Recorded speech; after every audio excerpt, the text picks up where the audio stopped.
ஒரு தீயில சொல்லெடுத்து ஒளி போடுற கையெழுத்து அன்னொருவ வந்திருக்காடே. பல போர்பட இருக்கலாம் எதிர்பார்த்தது இவனைத்தான் ஒருவன் வந்திருக்காடே.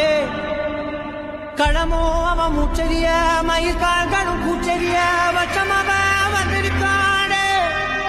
அட நம்ம நினைச்சது நடந்துருமா, சிங்கம் மறுபடி திரும்புதம்மா. முன்ன ஒரு கதை இருந்ததம்மா, இப்ப ஊரு கொண்டு இறங்குதம்மா. நட்சத்திரம் ஒண்ணு தெரியுதம்மா, அச்சம் கொண்ட மனம் ஒரு வரமா, அந்த ஒரு மன அடையுதம்மா. ஒன்னு டிவிக்கு இன்னொன்னு டிஎம்கே.